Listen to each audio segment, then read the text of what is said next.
And also during his visit to the US, Prime Minister Modi held several key bilateral meetings.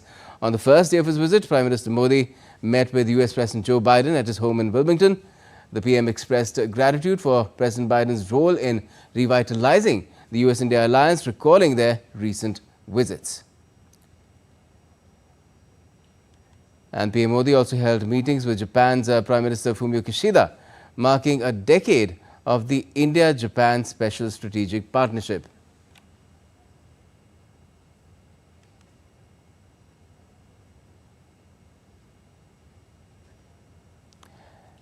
And Australian Prime Minister Anthony Albanese discussed areas of mutual cooperation from defence to climate change with Prime Minister Modi as well.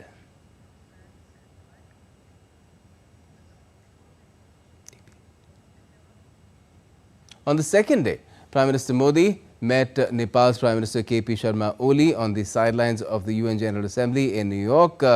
India and Nepal being key neighbours, the leaders reviewed the strong India-Nepal partnership, highlighting progress in sectors like hydropower and connectivity. Prime Minister Modi also met Kuwait's Crown Prince Sheikh Sabah, emphasizing the importance of India-Kuwait ties. And India's PM also met with Palestinian President Mahmoud Abbas, expressing concern over the Gaza crisis. Prime Minister Modi reaffirmed India's support for Palestine, calling for a ceasefire and a return to dialogue and diplomacy. Also on the last day of his visit, Prime Minister Modi held a bilateral meeting with Ukrainian President Volodymyr Zelenskyy on the sidelines of the Summit of the Future in New York. The two leaders recalled Prime Minister Modi's recent visit to Ukraine and expressed satisfaction at the continued consolidation of bilateral ties. The situation in Ukraine, as well as the way forward on pursuing a path to peace, also figured prominently in their discussions. The PM reiterated India's clear, consistent and constructive approach in favour of a peaceful resolution of the conflict through diplomacy and dialogue, as well as engagement between all stakeholders. He also conveyed that India remains open to providing all support within its means to facilitate a lasting and peaceful resolution of the conflict. This was the third meeting between the two leaders over the last 3 months. So some of the key bilateral meetings that Prime Minister Modi had during the course of his US visit, primarily most of them taking place in New York. We have guests with us, Ambassador Bhattacharya and also Professor Kumar. Ambassador Bhattacharya, what do you make of how Prime Minister Modi made use of his time in terms of expanding India's ties or taking them forward at least with these key partners in New York? Well, actually, the meetings in New York covered a wide range of key countries with whom we are launching into various initiatives. So as you see, in the Gulf region, there was Kuwait. We had Nepal, which is our immediate neighbor and one of our closest partners. And we had the Palestinian leader, where the Gaza conflict is going on, where India has maintained a very principled position and called for the settlement at an early date, and of course with the Ukrainian president. In these multilateral events where you have the ability and the opportunity to meet with a range of leaders who might be visiting at that point of time, Prime Minister has always sought out the opportunity to try and maximize it so that we can advance our bilateral interests and support the global initiatives and the regional initiatives that we are invested in. And I think Prime Minister has really focused on that. Certainly.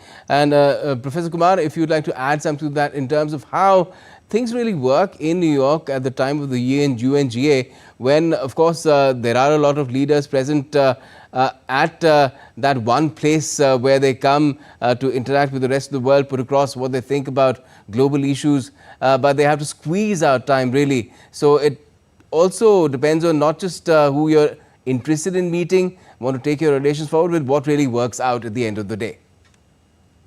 I think India's approach has been reflected that how best it could assume the responsibility to lead the global affairs. That was reflected, that is one. Second is one-on-one meeting with the Quad leaders was very important to understand the larger perception especially in terms of how the rest of the world specifically has been confronting with a lot of issues. So as you see, the global issues and the regional issues, these two basically primarily featured in most of the debates and discussions. Meeting with other leaders, such as the leader from Nepal, the Prime Minister of Nepal, and also he met the Crown Prince of Kuwait. All this reflected that how India was interested in, obviously, understanding their perception on many of these global issues. India basically is now in the forefront of finding the solution to many of the global problems. And that is what India has been doing, largely in the context of all the interactions which India had, which the Prime Minister had, with the Quad leaders and many of the leaders who basically came for the UNGA summit. Certainly. Let me just tell our viewers that Prime Minister Modi also met other world leaders, including Vietnamese President, Armenian President and Secretary of State of the Holy See as well. Prime Minister Modi and Vietnam's President To Lam took stock of the full range of India-Vietnam friendship. The two leaders deliberated upon ways to enhance comprehensive strategic partnership, strengthen bilateral cooperation as well as exchange views on important regional and global issues. They also reaffirmed the importance of deep civilizational and cultural links between the two countries. And the day also saw Prime Minister Modi meeting Armenian counterpart Nikol Pashinyan on the sidelines of the Summit of the Future. And as I briefly mentioned, the PM also interacted with Secretary of State of the Holy See, Cardinal Pietro Parolin. The Holy See is the central government of the Catholic Church and is headquartered in Vatican City State.